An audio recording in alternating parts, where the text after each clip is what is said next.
didengar temennya. Orang tuanya nggak didengar. Ini nih anak-anak seperti ini. Siapa anak-anaknya di usia ini? Coba angkat tangan. Mulai kan ya, mulai berontak. Ada remaja akhir 17 sampai 21 tahun. Next slide. Anak adalah warisan dari Tuhan yang harus kita pertanggungjawabkan. Untuk kita rawat, kita jaga, kita didik. Agar hidup mereka sesuai dengan apa yang Tuhan inginkan untuk menjadi generasi ilahi. Tujuannya ini, kita mendidik anak kita, mengajar anak kita, merawat anak kita untuk mereka menjadi generasi ilahi. Apa sih generasi ilahi itu? Kalau bahasa Ibraninya mengatakan gini, Bene Ha Elohim. Yang artinya anak-anak Allah. Anak-anak yang punya hubungan dekat dengan Tuhan, anak-anak yang punya cara hidup yang saleh, anak-anak yang punya keserupaan dengan Tuhan. Itu generasi ilahi yang dihasilkan oleh orang tua yang takut akan Tuhan. Secara jujur, kita kesulitan mendidik anak-anak kita remaja karena kita di masa remaja, cara pola didik kita tuh salah sebenarnya. Banyak kita dari 0 sampai sebenarnya ada surveinya, ada ada panduannya.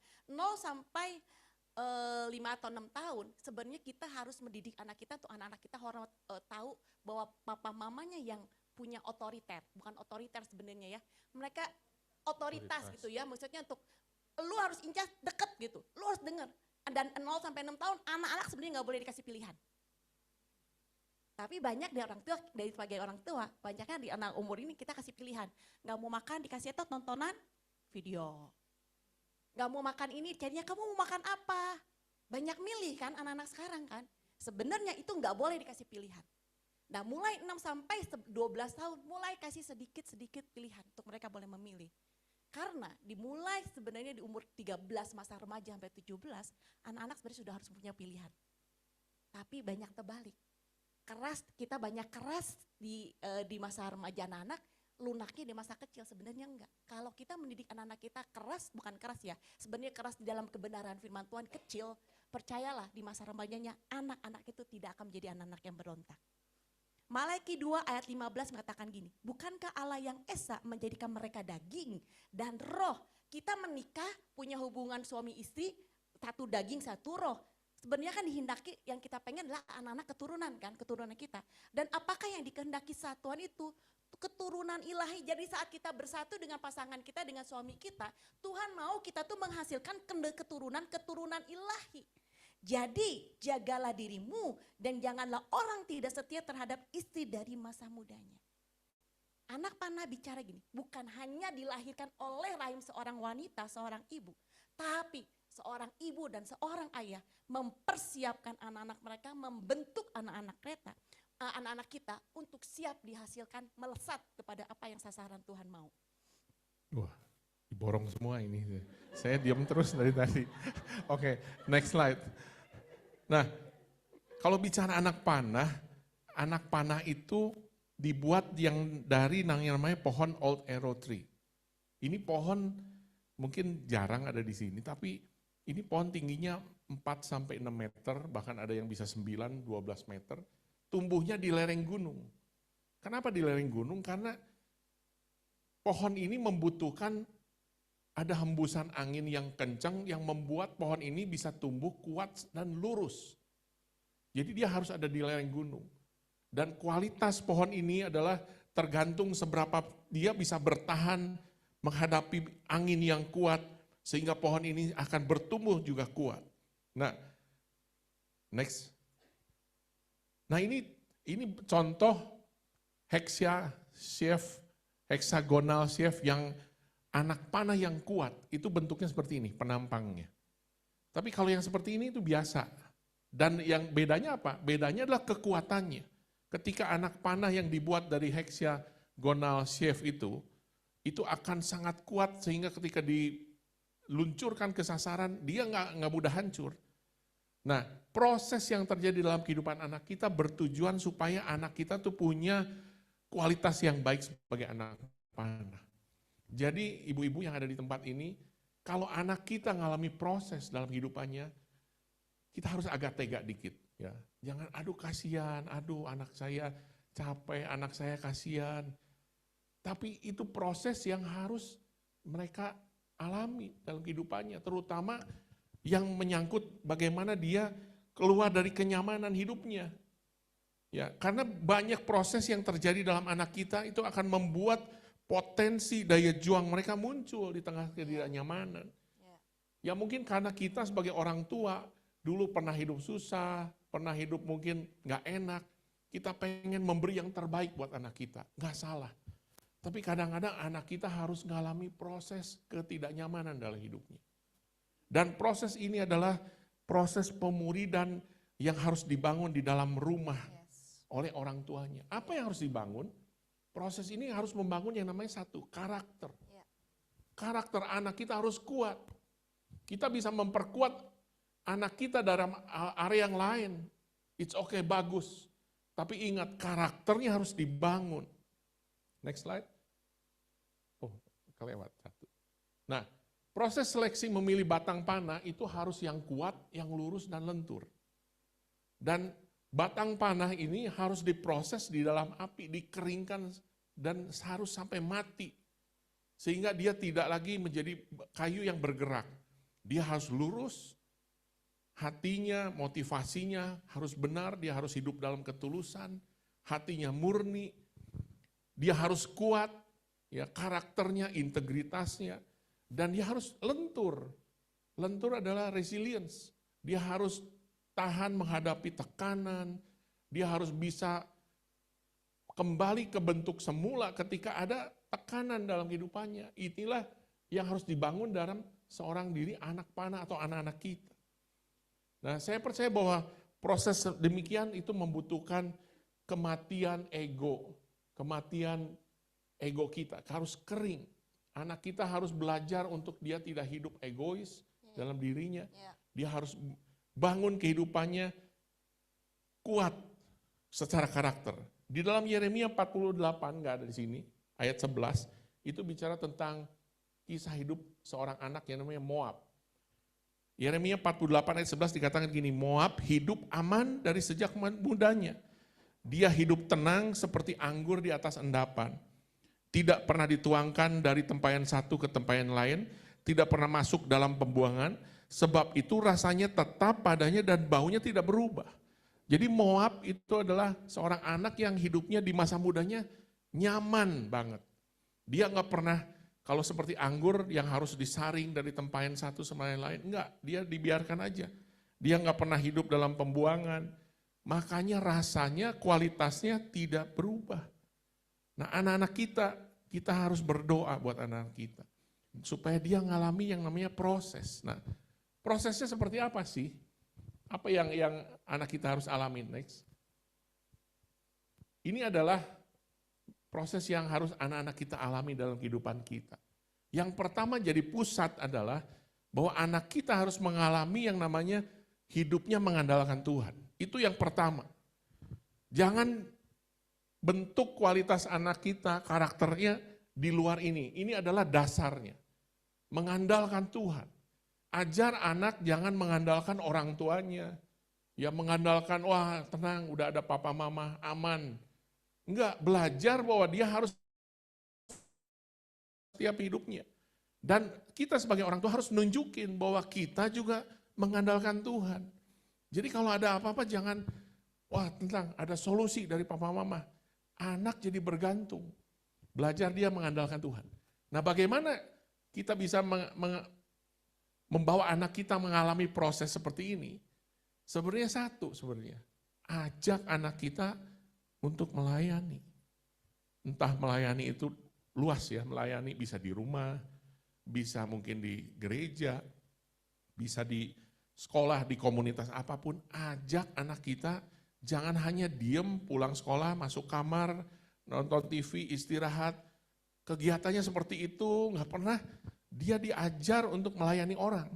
Nah, kalau kita mau mengajar anak kita melayani, itu akan ada terbentuk proses-proses seperti ini. Yang pertama adalah proses pembentukan karakter dia. Kalau anak bersinggungan dengan orang lain yang mungkin beda juga karakternya, beda juga mungkin nggak chemistry, banyak bentrok, nggak akur, itu baik buat mereka. Nah, kita sebagai ibu-ibu jangan memprovokasi ya. Kalau ketemu sama temennya yang menyebelin gitu, wah iya memang anak itu sebelin, nanti mama akan marahin anak itu. Jangan dibela kayak gitu. Biarkan dia berproses. Biarkan dia punya respon-respon seperti apa. Nah, ini pentingnya pendampingan seorang orang tua sebagai pahlawan untuk membentuk anak panah itu perlu dampingin, perlu kasih nasihat yang sesuai dengan kebenaran firman Tuhan. Keluar dari zona nyaman.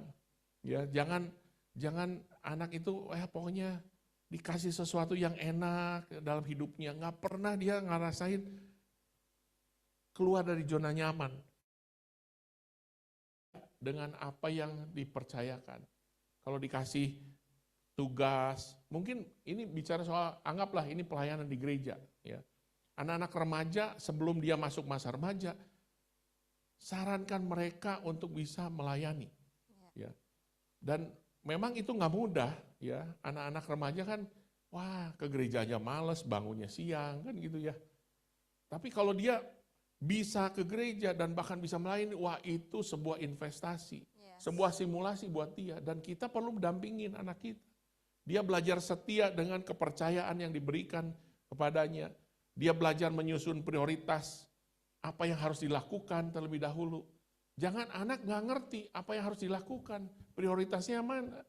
Ajar anak bisa tekun untuk tetap bertahan melakukan apa yang dipercayakan meskipun itu nggak mudah.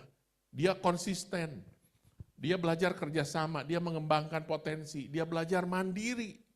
Nah ini penting, karena kemandirian anak kita perlu loh.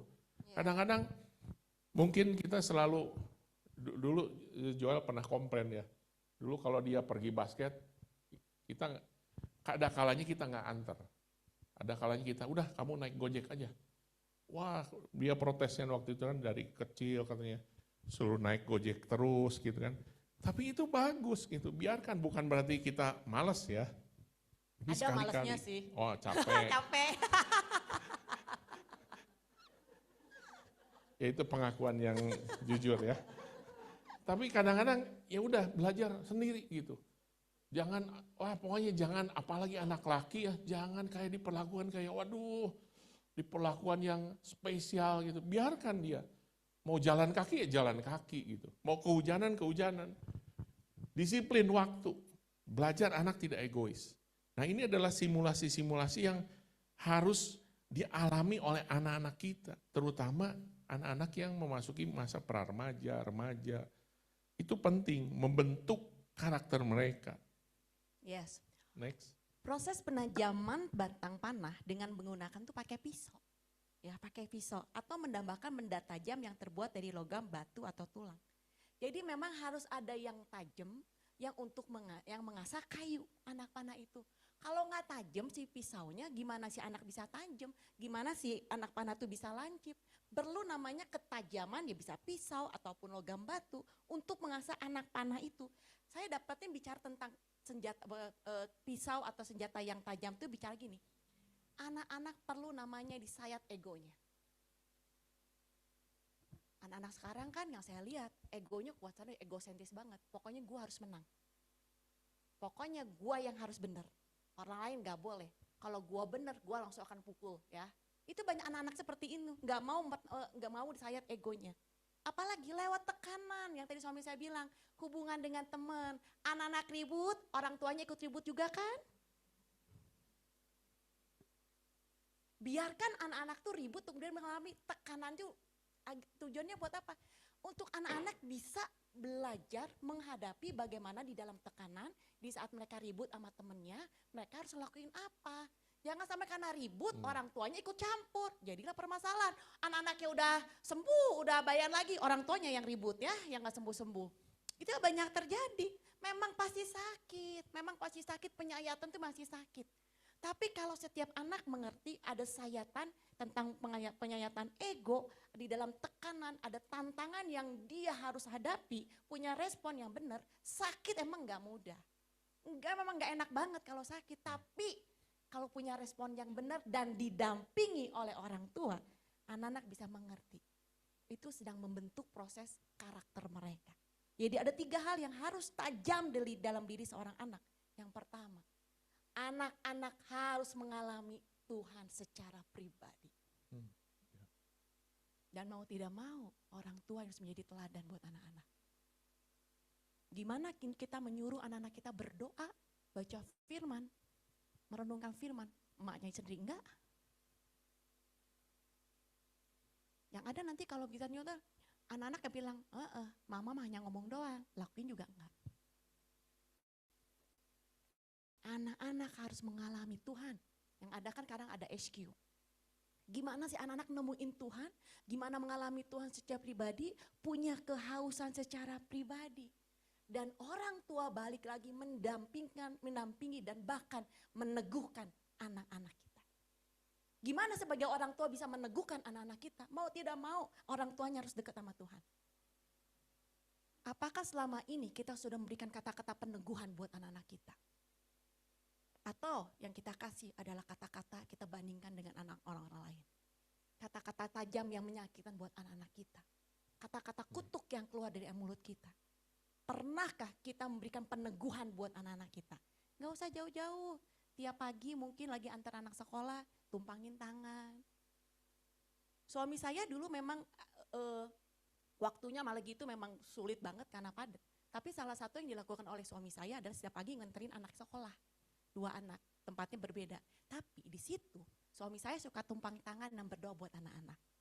Bahkan kalau suami saya lupa, anaknya suka ingetin, "Pak, ambil tangannya, Pak doain saya." Itu bicara gini, anak-anak bisa mengalami dan mengenal Tuhan lewat kehidupan pribadi papa mamanya. Itu yang harus dibangun oleh orang tua. Yuk, colek kiri kanannya, kita bangun pengalaman dengan Tuhan. Yeah. Yang kedua, karakter dan sikap. Ini bicara tentang EQ. Kalau hari ini, kalau kita sadari, kalau anak-anak mau bekerja ataupun kuliah, tidak hanya yang minta bukan hanya bisa apa, kepintaran apa, tapi EQ. EQ bicara tentang ada karakter dan sikap dari seorang anak. Bagaimana si anak bisa mengendalikan emosinya lagi kalau dia ribut sama temannya, sama saudaranya. Bagaimana dia bisa mengendalikan emosinya saat dia pengen sesuatu tapi nggak dapet. Masihkah bisa mengendalikan dia, sikap dia? Itu bicara tentang karakter dan sikap. Si anak-anak bisa bertumbuh saat ada hal yang dia inginkan dan dia tidak dapat. Kita sebagai orang tua mendampingi dan kita kasih tahu, nggak selamanya yang kamu ingin itu kamu dapat, nggak bisa. Ada kalanya yang kamu inginin kamu nggak dapetin. Karena nggak sesuai dengan apa kata Tuhan. Itu yang kita harus dampingin tentang karakter dan sikap. Seorang anak harus diajarkan untuk tahu menempatkan diri. Dan ini yang saya lihat fungsi dari seorang mama.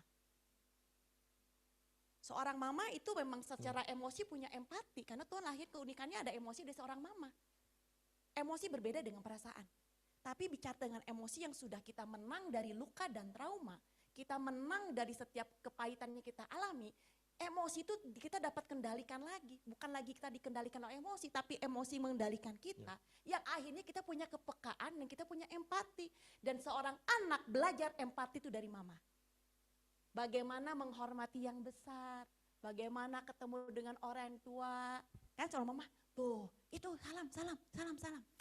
Ada yang lempeng aja. Tapi kita harus belajar, tuh anak-anak bisa bertumbuh nih. Tahu di mana dia, posisi dia. Ketemu dengan orang tua, salam, say hello. Bagaimana seorang anak karakter menghormati orang lain, sikap di dalam tekanan. Dan yang pertama, ini yang penting adalah, apakah di tengah kesendiriannya dia tetap punya standarnya Tuhan. Di dalam kesendirian dia, kalau misalnya di kamar, saat anak-anak pegang handphone, bener nggak dia dalam kesendirian itu? Bener-bener dia nggak buka situs-situs yang lain. Itu bicara tentang karakter. Yang ketiga, talenta, keahlian, dan karunia. Ini IQ. Talenta semua orang pasti dapat, semua anak pasti dapat. Sudah dapat dari awal, dari sononya. Dan orang tua tuh harus kenal potensi anaknya apa. Makanya kenapa bisa kenal? Karena kita bangun hubungan dengan anak-anak kita. Keahlian pasti kita bisa latih. Semua orang Tuhan kasih karunia, keahliannya berbeda-beda bisa kita latih. Tapi seorang anak harus bertumbuh dalam talenta, keahlian dan karunia. Dan orang tua lah yang harus menjadi guru buat anak-anak. Ya, next.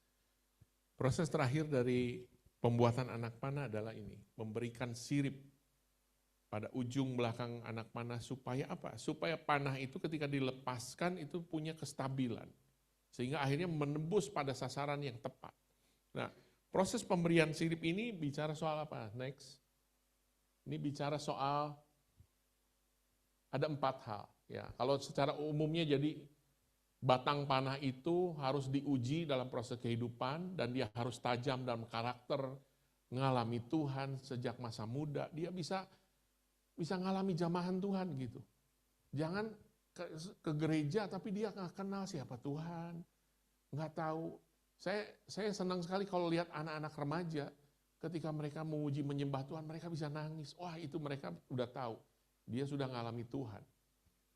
Ada yang ya kalau dari muji Tuhan aja kelihatan kan, ada yang diam, ada yang lipat tangan, ada yang gini aja.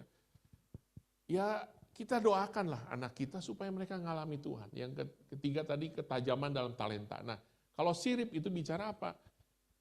Sekolah. Kemana jurusan mereka nanti? Mereka akan kuliah.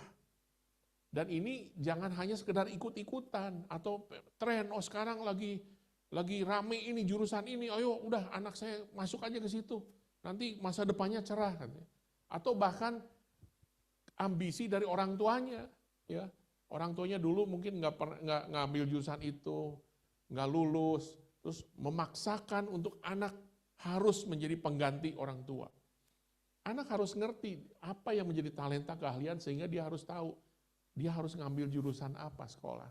Nanti setelah dia lulus akan masuk namanya profesi atau bisnis, dia akan kerja atau akan berbisnis. Nah, jangan ajarkan pekerjaan dan bisnis hanya sekedar untuk cari uang. Anak-anak harus diajarkan bagaimana dia bekerja nanti, dia berbisnis itu untuk menggali potensi yang Tuhan berikan dalam hidupannya untuk memberi banyak berkat buat orang lain melalui profesinya. Keuangan, ajarkan anak-anak mengelola keuangan dari sejak masa remaja. Ya. Mungkin ada banyak hal cara ya untuk memberikan keuangan. Ada yang mungkin sampai hari ini yang cuma dikasih harian gitu ya, ada yang mingguan. Ajar anak percayakan keuangan itu dikasih bulanan. Dan suruh mereka bikin catatan keuangan dari sejak masa remaja. Kita kasih PR buat anak kita, dikasih uang jajan boleh, tapi kamu harus bikin laporan keuangan. Itu dari SD kalau nggak salah. SD kelas 6. SD. Sudah belajar dipercayakan, jangan pikir nanti uangnya dihabisin untuk apa. Belajar percayakan. Dari sejak kecil, dia harus mengelola, dia harus belajar memberi kepada Tuhan, persembahan, perpuluhan. Sampai hari ini anak-anak kami taat untuk memberi perpuluhan. Karena kita ajarkan dalam keuangan, utamakan Tuhan untuk memberi perpuluhan. Belajar memberi buat orang lain, temannya ketika ada yang susah, bisa bantu dari uang mereka yang mereka kumpulkan. Jangan lagi minta sama orang tua. Ya belajar untuk mengelola. Terus keempat adalah pasangan hidup. Ya, di sini ada yang anaknya udah mulai punya pacar-pacar gitu. Wah, pusing nggak? Ibu Yen gimana nih? Ini sebentar lagi nih kayaknya nih. Ada yang manggil tante nih datang ke rumah tante Yen, mau ketemu sama anaknya. Wah, nah sebelum itu datang, ajarkan dulu pasangan hidup itu apa tujuannya. Kita ajarin ke anak kita bahwa kamu nanti pacaran itu untuk persiapan pernikahan. Harus udah begitu, jangan ya udahlah, kamu bolehlah senang-senang pacaran gitu. Wah, nanti nilai-nilai teman-temannya masuk semua. Dan yang lebih bahaya adalah nanti ya banyak anak-anak sekarang itu kan free sex ya. Itu udah ya mungkin di hadapan orang tuanya baik-baik semua, tapi aduh itu anak-anak hati-hati kalau tidak diajarkan dari sekarang bahwa memilih pasangan itu harus doa, harus benar-benar cari Tuhan dalam hal ini. Nah, ayat di dalam Mazmur 139 ayat 14-16. Berkata demikian, aku bersyukur kepadamu karena kejadianku dahsyat dan ajaib. Ajaib apa yang kau buat dan jiwaku benar-benar menyadarinya.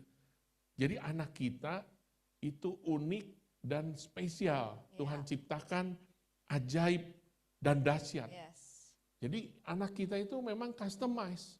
Tuhan tuh buat setiap anak, baik adik kakak, apalagi anak yang satu dengan anak yang lain, itu unik semua. Tuhan ciptakan mereka dalam kandungan ibunya, Tuhan sudah rekam di bagian bumi yang paling bawah, dan semuanya sempurna di hadapan Tuhan. Tuhan ciptakan anak kita. Nggak ada, mungkin kita pikir, wah anak kita banyak kurangnya, karena kita sering bandingkan dengan orang lain. Padahal Tuhan ciptakan anak kita itu unik. Ayat 16, matamu melihat selagi aku bakal anak, dan dalam kitabmu semuanya tertulis hari-hari yang akan dibentuk, sebelum ada satupun daripadanya. Bahkan jalan hidupan anak kita, Tuhan udah tulis dalam kitabnya. Jadi saking spesialnya, jangan buat anak kita tuh jadi mass production. Apalagi dibanding-bandingkan dengan orang lain produknya. Wah ini lihat tuh anak-anak teman, kayaknya udah dia juara, dia kayak gini.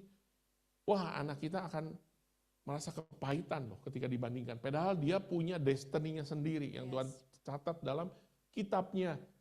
Nah kitab ini kitab apa? Kalau kita mau lihat, next slide, kitab yang berisi tentang destiny dan tujuan Tuhan, itu adalah Shepherds, the book of prophecies. Kitab nubuatan di mana anak-anak kita tuh Tuhan sudah tulis sedemikian rupa hari-hari yang akan dibentuk sebelum semuanya ada. Dan ini yang kita harus belajar untuk berdoa sama Tuhan. Supaya apa? Kehendak Tuhan, tujuan Tuhan dalam anak kita itu terjadi. Belajar anak bergantung sama Tuhan. Tanya Tuhan dalam kehidupannya. Belajar untuk dia enggak apa-apa ambil keputusan sendiri. Belajar suruh berdoa. Apalagi untuk hal-hal yang penting. Ke sekolah di mana, kuliah di mana. Dia nanti akan bekerja, memilih pasangan hidup. Hal-hal yang penting ini belajar kita jadi orang tua, pahlawan mengarahkan anak-anak kita.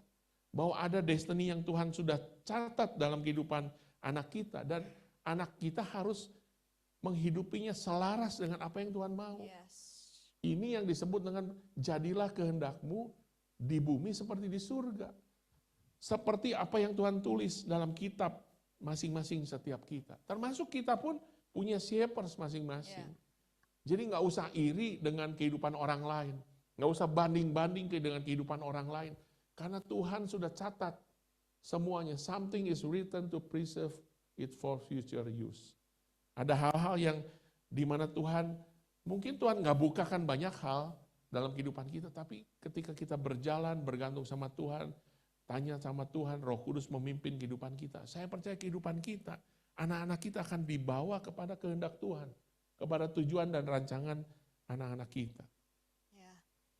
Tragedi kehidupan bukanlah kematian, tapi kehidupan tanpa tujuan dan sukses di tempat yang salah. Tragedi kehidupan bukan kematian, tapi yang menjadi tragedi kehidupan adalah saat anak kita nggak tahu tujuan hidupnya dan suksesnya di tempat salah. Dan hari-hari ini saya melihat banyak anak-anak yang tidak tahu tujuan hidupnya. Karena mereka tidak pernah diajar oleh orang tuanya. Mungkin papanya nggak mendidik dia, nggak kasih identitas, nggak kasih prinsip, nggak kasih nilai. Padahal itu seorang ayah fungsinya. Memberikan nilai, prinsip, identitas itu ada di seorang ayah sebagai sumber. Dan akhirnya anak-anak nggak tahu tujuan hidupnya kemana. Udah lagi papa mamanya ribut terus. Jadi anak-anak tuh nggak punya teladan dari papa dan mamanya. Nggak tahu anak-anak harus ngapain. Nggak ada tujuan hidupnya. Dan hari ini saya lihat banyak orang tua mengajar anaknya ngomong begini, tujuannya salah. Lu nanti kalau udah gede, lu harus kaya. Lu cari uang yang banyak. Lu harus mau, tujuannya apa? Biar lu gak diinjak-injak orang, biar lu gak dihina orang, lu harus cari uang yang banyak.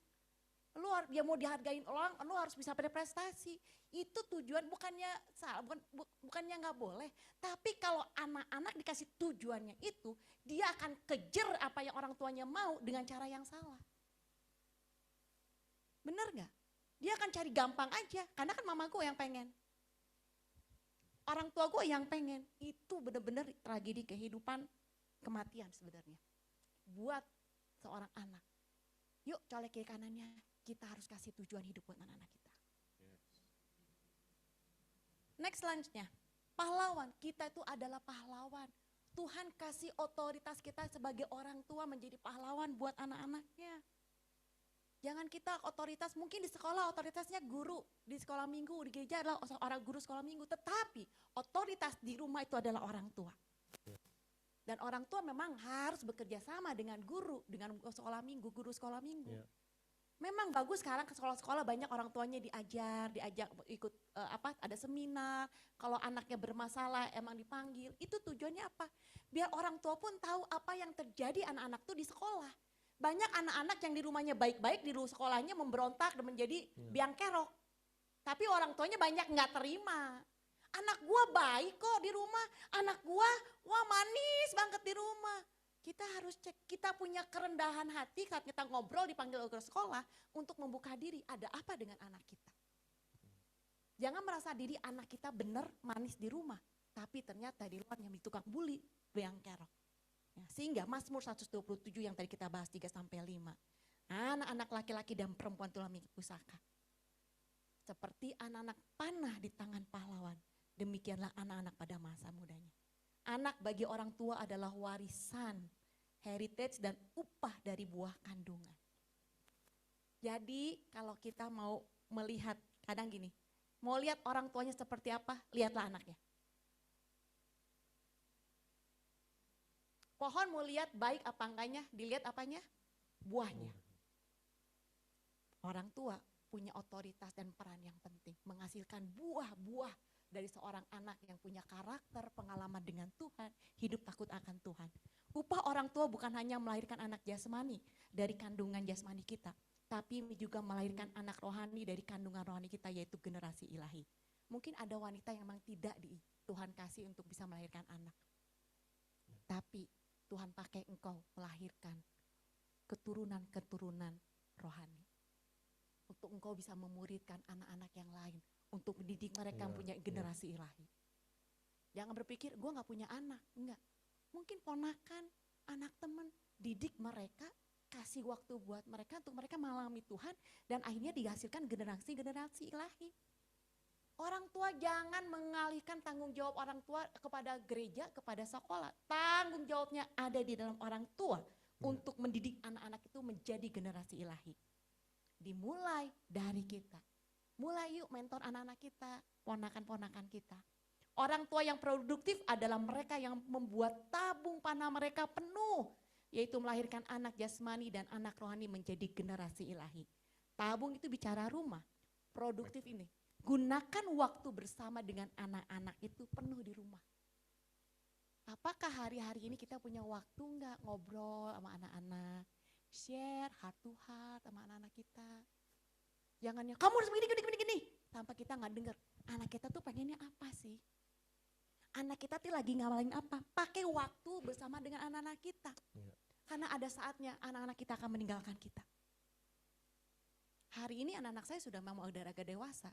Saya ketemu Alma aja kadang di rumah, seminggu kadang nggak ketemu. Padahal di rumah. Dia pergi pagi, saya masih tidur. Dia pulang malam saya udah tidur. Kalau nggak saya pergi dari pagi atau nggak pergi pelayanan keluarga, nggak pernah ketemu. Kadang anak-anak Alma aja kalau komplain. Ya mah orang lain diurusin, anak orang lain urusin ya. Anak sendiri nggak diurusin. Dan akhirnya saya terpaksa nge-gym. Karena waktu saya akhirnya nggak nyadari. Saat saya dan suami saya nge-gym bersama anak saya, itulah waktu kami bersama dengan Alma. Ada yang harus dikorbankan. Ya. Jadi pakailah waktu, karena anak-anak kita ada saatnya ya, saat ini Joel juga udah nggak ada di Bandung, ya kami tetap harus punya komunikasi dengan mereka. Orang tua yang efektif adalah mereka yang mempersiapkan anaknya melesat kepada tujuan dan rencana Tuhan yang semula mereka dilahirkan di bumi. Jadi sekali lagi anak dipertajam untuk mereka mengalami Tuhan, kenal Tuhan, bertumbuh dalam karakter, sungguh supaya mereka melesat kepada tujuan dan rencana Tuhan lewat orang tua yang mempersiapkan anaknya, mengisi tabung anak-anaknya di rumah penuh. Ya, ini poin terakhir adalah Apa yang harus kita ajarkan sebagai orang tua, sebagai pahlawan yang mempersiapkan anak kita melepaskan anak panah? Yang pertama, harus menjadi orang tua yang mengajarkan firman di dalam rumah. Enggak harus jadi orang ngerti Alkitab untuk mengajarkan anak firman, enggak harus. Tapi cukup bahwa kita memberikan teladan, bahwa mengajarkan firman adalah mengajarkan mereka untuk belajar membaca Alkitab setiap hari. Ya. Ini penting, yang udah masuk anak masa remaja, belajar untuk dia punya disiplin membaca firman. Karena itu ini harus dipraktekkan dengan action. Actionnya apa? Cari mungkin di mana di internet itu gerakan membaca Alkitab dari tanggal 1 Januari sampai 31 Desember, print, kasih buat anak kita. Kemudian bukan hanya, nih baca, yuk kita sama-sama baca sama papa dan mama bareng. Nah itu harus ada actionnya, kalau enggak akan pernah. Coba cari nanti di internet itu ada bacaan Alkitab yang sudah tersusun, harus baca apa aja dari mulai 1 Januari sampai 31 Januari. 31 Desember, kalau 31 Januari sebulan ya. Nah, kemudian yang kedua adalah belajar merenungkan firman setiap hari. Caranya gimana? Suruh anak nulis apa yang didapat. Simple aja, nggak usah terlalu pendalaman Alkitab, enggak lah.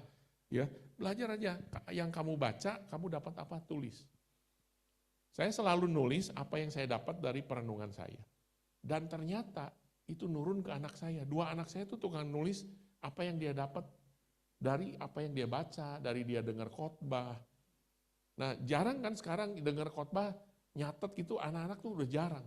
Tapi belajar, saya juga nggak ngajarin sih, nanti kamu catat ya, enggak. Tapi nggak tahu kenapa anak-anak saya juga akhirnya melakukan hal yang sama. Ya mungkin itu impartasi. Kita nggak usah show off ke anak kita, nih lihat papa catat, ini nggak usah.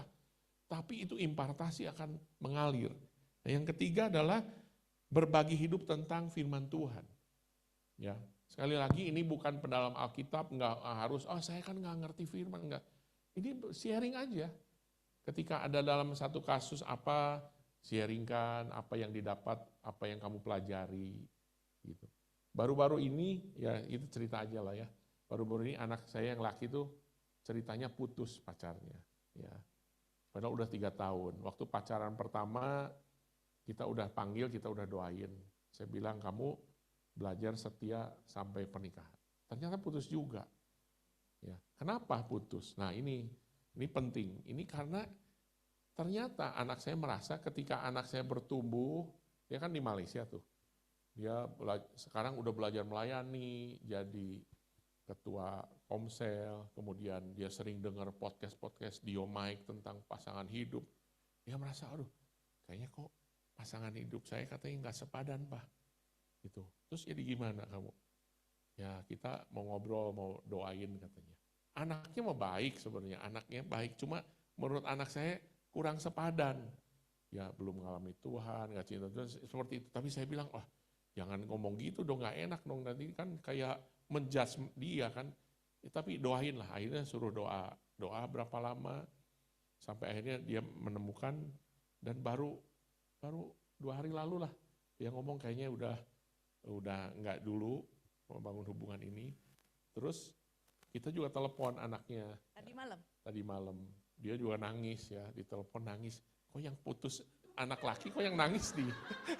Enggak, masalahnya kan merasakan perempuan yang putus cinta gimana gitu kan.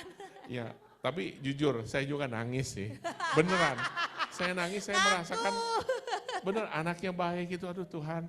Tapi saya bersyukur gini, anak saya udah bisa memutuskan sesuatu bukan berdasarkan like, dislike gitu, bukan berdasarkan kan ada masalah ini atau ada cewek lain, enggak. Tapi dia merasa kok kayaknya Tuhan ngomong ini enggak sepadan gitu.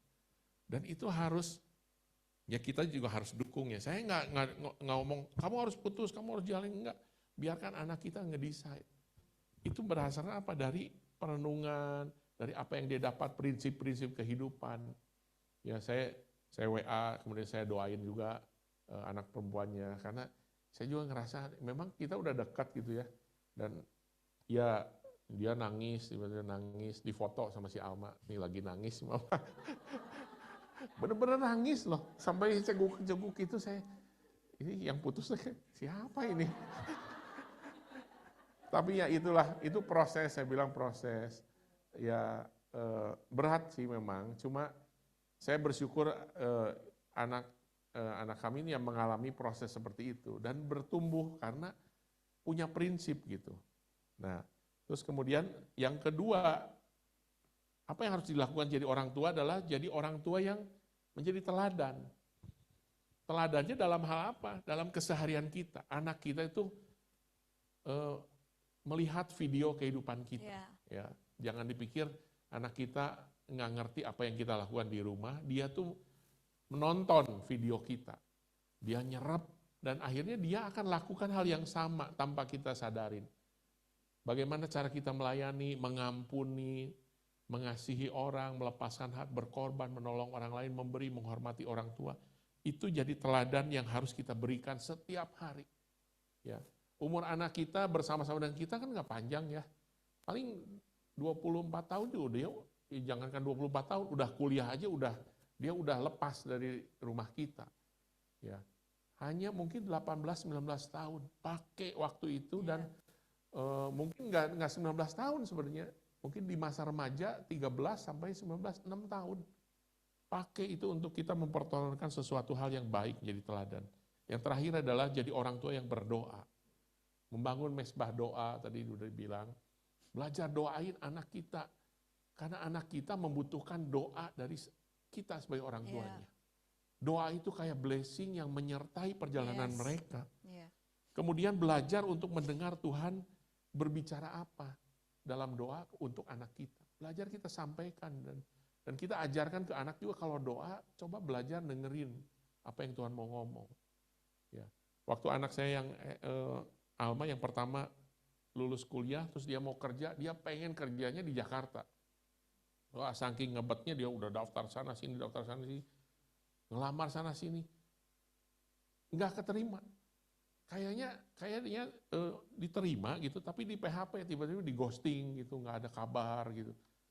Nah waktu saya berdoa, memang kita dapatin bahwa Alma memang harus ada di Bandung. Dan kita sampaikan ke Alma, Al, memang Tuhan maunya kamu ada di sini, ada di Bandung. Ya mungkin juga berkaitan dengan apa yang dia masih ada tugas melayani. Dia kan melayani anak-anak remaja di CLCC.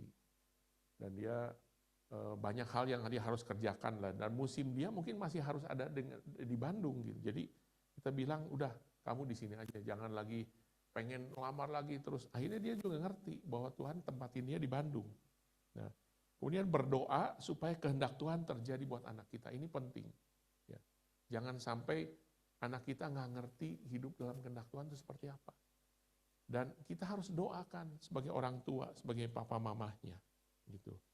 Nah, yang terakhir, ke slide terakhir aja, karena waktunya. Ya. Menjadi orang tua yang berhasil adalah bukan mereka yang melahirkan generasi yang sukses menurut ukuran dunia, tapi mereka yang melahirkan generasi ilahi yang melakukan kehendak Tuhan di dalam kehidupannya. Jangan pakai standar dunia untuk kita bisa menjadi anak kita berhasil apa enggak. Sukses bukan pakai ukuran dunia, tapi bicara sukses, apakah anak-anak yang kita lahirkan itu melakukan kehendak Tuhan di dalam hidupnya.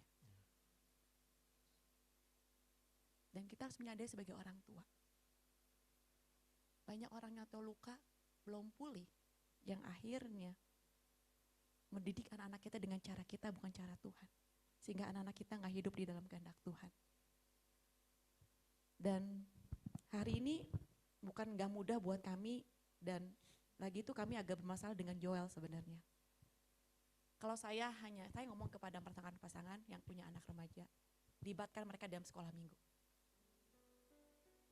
Libatkan mereka di dalam sekolah minggu, karena kalau enggak mereka akan hilang. Karena kami lihat ini, kami menyadari, Alma sejak SD dia melayani, dia jadi dance. Jadi punya kerinduan untuk melayani ada. Untuk akhirnya di akhirnya di gereja dia melayani, itu dia melayani. Di camp, dia ikut camp pemulihan mau melayani. Joel, aduh susahnya ampun. Karena sejak kecil Joel anak laki nggak terlibat di dalam sekolah minggu, nggak mungkin kan Joel nggak senang dance segala macam. Apalagi Joel lagi senang basket dan banyak tanding basket, banyak latihan. Jadi ke gereja jarang, komsel enggak gitu kan. Waduh, itu membuat kami was-was loh. Aduh anak gua ke gereja nggak mau ikut ke bless, nggak mau ikut komsel, nggak mau ikut remaja, ke umum juga begini. Aduh anak gua seperti ini. Dan saya berpikir kami saat Joel sekolah ke Malaysia, kami kenalkan dengan Pastor Edi Chang. Kami sengaja datang, kami kenalkan tuh, yuk pengennya tuh Joel tuh sepertinya pengen maksa Joel tuh ke gereja itu. Ke gereja itu memang setahun pertama itu gereja, ya tapi hanya ke gereja, nggak ikut kumpul, nggak ikut komsel. Aduh greget tuh pengen marah tuh banget. Aduh Joel pakai waktu tuh kamu bisa bergaul sama teman-teman gitu kan. Tapi baru tahun kedua kami melihat perubahan dari Joel. Dia mulai punya kerinduan untuk boleh melayani hanya sebagai multimedia, sound system. Oke, tapi dari situ dia mulai mau melayani orang, mau ikut komsel, dan akhirnya ini kami melihat diri melayani. Dan satu hal yang menjadi ketua komsel, dan satu hal yang sempat kami tanya, kenapa kamu mau melayani? Kayaknya hidup gue gak bisa buat gue sendiri. Gak bisa gue seperti ini aja Papa. Tapi saya pengen bisa berguna buat orang lain. Dan gak hanya itu, karena kami melihat, Joel melihat bahwa papa mama melayani orang. Itu yang membuat saya punya kerinduan untuk bisa melayani. Dan situ menjadi tugas kami juga, ya kami jadi merenungkan. Apakah kehidupan kami sudah menjadi teladan buat anak-anak kami? Kami bukan orang tua sempurna. Tapi kami melihat banyak perubahan dari sisi Alma dan Joel hari-hari ini. Bukan berarti kami sudah berhasil, enggak. Ke depan masih panjang, kami enggak tahu nanti anak-anak kami seperti apa. Kawin sama siapa, kerjaannya gimana. Nanti mereka membangun rumah tangga gimana. Itu ada ketakutan-ketakutan yang kami hari-hari ini. Seperti kasus Joel yang kemarin sama pasangannya. Tapi kami belajar untuk anak-anak kami boleh mengalami Tuhan, mengenal Tuhan. Disitulah mereka dibentuk karakter lewat tekanan hubungan yang gak enak. Untuk mereka bisa boleh mengambil keputusan apa kata Tuhan, bukan apa kata papa mama.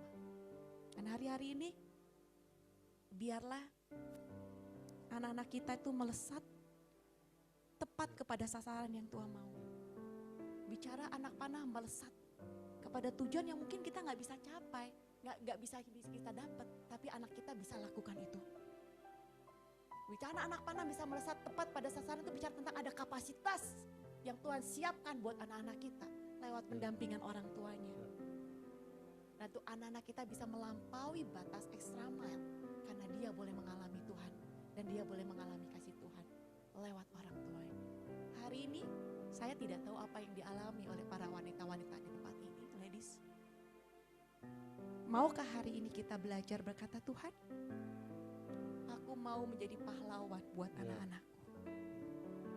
Aku mau mengisi tabung anak panahku untuk penuh di dalam rumah lewat kehidupan orang tuanya. Dan aku mau mempersiapkan anak-anakku melesat tepat pada sasaran yang Tuhan mau, berjalan di dalam kehendak Tuhan. Mari kita tundukkan kepala, kita renungkan dan bayangkan wajah anak-anak kita. Hari ini saat engkau melihat, membayangkan wajah anak-anakmu, doakan mereka, berkati mereka, tubuh, jiwa, roh mereka. Dan berkata Tuhan, aku mau jadi pahlawan buat anak-anak. Untuk mereka boleh mengenal Tuhan lewat kehidupan kami sebagai orang Tuhan.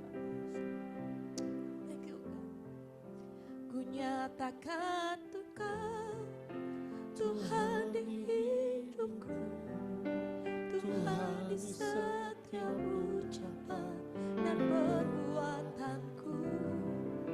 Ku nyatakan Engkau Tuhan di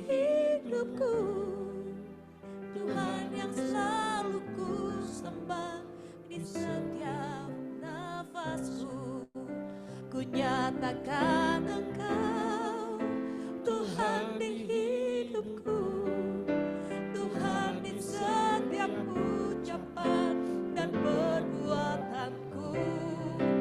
Ku nyatakan Engkau Tuhan di hidupku, Tuhan yang selalu ku sembah di setiap nafasku. Pagi hari ini mari setiap ladies di tempat ini datang sama Tuhan dan katakan, Tuhan, aku mau menyerahkan anakku. Pakai aku Tuhan sebagai pahlawan buat anak-anakku untuk menjadikan mereka anak panah yang melesat pada sasaran Tuhan. Engkau yang mau bangun kehidupan anakmu. Mari kita naikkan pujian ini. Mari kita bangkit berdiri, kita naikkan pujian ini. Ku nyatakan Engkau Tuhan di hidupku, Tuhan di setiap ucapan dan perbuatanku.